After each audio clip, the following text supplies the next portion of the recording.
ఈరోజు చికెన్ బిర్యానీ చేసుకుందామండి. దానికి కావాల్సిన మసాలాలు చూపెడుతున్నాను. ఒక ఉల్లిపాయ, పెద్ద ఉల్లిపాయ కట్ చేశానండి, పొడుగ్గా కట్ చేశాను. 5 పచ్చిమిరపకాయలు తీసుకున్నాను, కొంచెం కొత్తిమీర కట్ చేశాను, కొంచెం పుదీనా కట్ చేశాను, ఒక టమాటా కట్ చేశాను, ఒక నిమ్మకాయ కూడా కట్ చేసి పెట్టానండి. 3/4 కేజీ చికెన్ తీసుకున్నానండి. ఇప్పుడు ఇది మనం ఎలా ప్రిపేర్ చేసుకున్నామో చూద్దాం. ఇంకోండి, 1 స్పూన్ పెరుగు వేస్తున్నాను, కొంచెం పుదీనా వేస్తున్నాను, కొంచెం కొత్తిమీర వేస్తున్నాను. అలాగే ఈ టమాటా ముక్కలు కూడా మనం ఇందులో వేసేసి కలిపేసుకోవాలండి. ఈ ఉల్లిపాయ ముక్కలు కూడా ఇందులో వేసేసుకొని కలిపేసుకోవడమే. అలాగే నిమ్మకాయ ముక్క ఒక చెక్క పిండుతున్నానండి, పెరిగేసాం కాబట్టి పిండుతున్నాను ఒక చెక్క. ఇప్పుడు 1 స్పూను అల్లం పేస్ట్ వేస్తున్నానండి, 1 స్పూను గరం మసాలా, 1 స్పూన్ గరం మసాలా వేస్తున్నాను, 1 స్పూను కారం కూడా వేస్తున్నాను. రుచికి సరిపడిన ఉప్పు కూడా వేసేస్తున్నానండి. కొంచెం ఒక 1/2 చెంచా ధనియాల పొడి. ఇప్పుడు ఇవన్నీ వేసుకున్నాం కదండి, మనము మ్యాగ్నేట్ చేసుకొని ఫ్రిడ్జ్లో 1 అవర్ పెట్టుకోవాలండి. ఇంకో కొంచెం 2 స్పూన్ల ఆయిల్ కూడా వేస్తున్నానండి. ఈ ఆయిల్ వేయడం వల్ల ముక్క కూడా చాలా సాఫ్ట్గా వస్తుంది, చాలా బాగుంటుంది. ఇప్పుడు ఇది మొత్తం మనం ఇలా మ్యాగ్నేట్ చేసేసుకున్నామండి. మ్యాగ్నేట్ చేసేసి 1 అవర్ ఫ్రిడ్జ్లో పెట్టాలి. ఇంకోండి, ఇలా మొత్తం ఈ చికెన్ పీసులకు మొత్తం ఈ ఉల్లిపాయ ముక్కలు, టమాటా ఫ్లేవరు, పుదీనా ఫ్లేవరు అంతా పట్టాలి. అలా పెడితే మాత్రం చాలా బాగుంటుంది. ఒకసారి ఇలా చూడండి, బిర్యానీ ఇలా కలిపి పెట్టి చూడండి, చాలా బాగుంటుంది టేస్ట్ మాత్రం.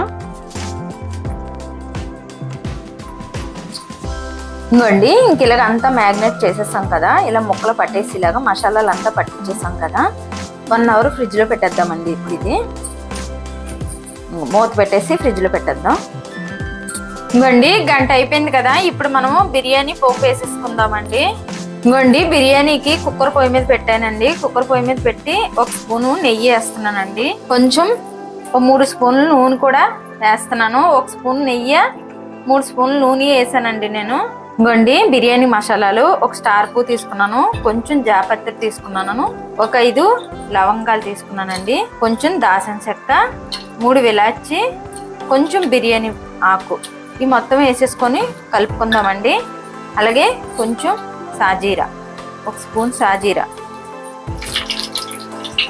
ఇంకోండి, 3 పచ్చిమిరపకాయలు కూడా తీసుకున్నాను, 3 కదండి, సారీ 4, ఇది కూడా వేసేస్తున్నాను. ఇంకోండి, ఇప్పుడు ఈ మసాలాలు వేగిపోయినాయి కదా, ఈ చికెన్ కూడా వేసేస్తున్నాము. ఎందుకంటే ఆనియన్స్, ఉల్లిపాయలు, టమాటా అన్ని ఇందులోనే కలిపాను కాబట్టి ఇందులోనే వేసేసి కలిపేసుకొని మూత పెట్టుకుందామండి. ఒక 5 నిమిషాలు అయితే ఈ చికెన్ లో ఉన్న నీరంతా దిగిపోద్ది.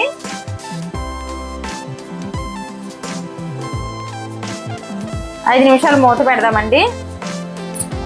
ఇంకోండి, 5 నిమిషాలు అన్నాం కదా, చూడండి చికెన్ లో ఉన్న నీరంతా ఇంకిపోయి ఆయిల్ పైకి తేలింది కదా. ఇప్పుడు మనము రైస్ వేసుకుందామండి. ఇందులో చూడండి ఎంత బాగా ఉడికిపోయిందో, చికెన్ లెగ్ పీస్ కూడా చూడండి ఎంత సాఫ్ట్ గా ఉడికిపోయిందో. బిర్యానీలో చాలా రకాలుగా చేస్తారండి, ఇలాగా కూడా చేస్తే మాత్రం చాలా బాగుంటుంది. మాకు ఇలాగైతే మాత్రం చాలా ఇష్టంగా తింటాం మేము. ఇంకోండి, ఈ గ్లాస్తో 2 గ్లాసుల బియ్యం నానబెట్టుకున్నానండి నేను. ఇంకోండి, నానబెట్టాను. ఇప్పుడు ఈ రైస్ మనము ఇందులో వేసేసుకుందాము. ఇంకోండి, వేసేస్తున్నాను. మామూలు బియ్యంతోనే చేస్తున్నానండి, బాస్మతి రైస్తో చేయలేదు. 2 గ్లాసుల బియ్యం తీసుకున్నాం కదండి, 4 గ్లాసులు నీళ్ళు పోయాలి. నేను కుక్కర్లో చేస్తున్నానండి. మామూలుగా అయితే కొంచెం నీళ్ళు ఎక్స్ట్రాగానే పడతాయండి ఈ రైస్కి. ఆ రైస్ లాగా తొందరగా ఉడకదు కదా ఈ రైసు, అందుకని దానికైతే కొంచెం నీళ్ళు ఎక్కువగా పడతాయండి. ఇవ్వండి, రైస్ వేసేసుకున్నాం కదా, కలుపుతున్నాను. ఇవ్వండి, కలిపేసుకున్నాం కదా బియ్యము, ఇందులో ఇప్పుడు నేను నీళ్ళు వేస్తున్నానండి. ఇవ్వండి,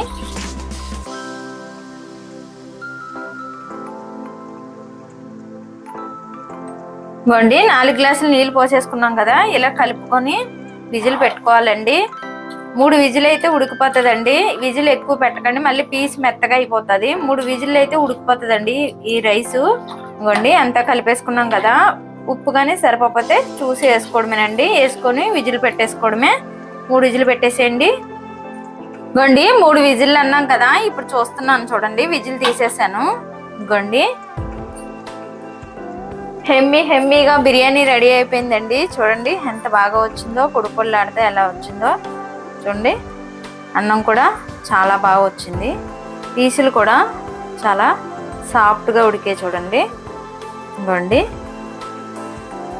రెస్టారెంట్ స్టైల్లోగా వస్తుందండి. ఇలా చేసుకున్నా కూడా చాలా బాగుంటుంది. ఇవ్వండి, లెగ్ పీస్ కూడా సాఫ్ట్గా ఉడికింది చూడండి. ఇలా ఇడిపోతుంది చూడండి. లెగ్ పీస్ కూడా టేస్ట్ మాత్రం చాలా బాగుంటుంది. ఇలా చేసుకుంటే మాత్రం చాలా బాగుంటుందండి ఈ చికెన్ బిర్యానీ.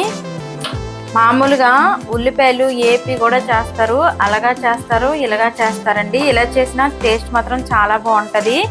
ఇలా చేసుకున్న పిల్లలు కూడా చాలా ఇష్టంగా తింటారు. కొంచెం మసాలాలు స్పైసీగా కావాల్సిన వాళ్ళు కొంచెం స్పైసీగా వేసుకోవచ్చండి. మాకంతా స్పైసీగా ఏమొద్దని కొంచెం మసాలా ఘాటు తగ్గించి చేశానండి. ఇలా చేసుకుంటే టేస్ట్ చాలా బాగుంటుందండి. నచ్చితే లైక్ చేయండి, షేర్ చేయండి, కామెంట్ చేయండి, సబ్స్క్రైబ్ చేయండి. కాకపోతే ఇలాగా కూడా ఒకసారి ట్రై చేయండి, ఎలా ఉంటుంది అన్నది. టేస్ట్ మాత్రం అదిరిపోతుంది.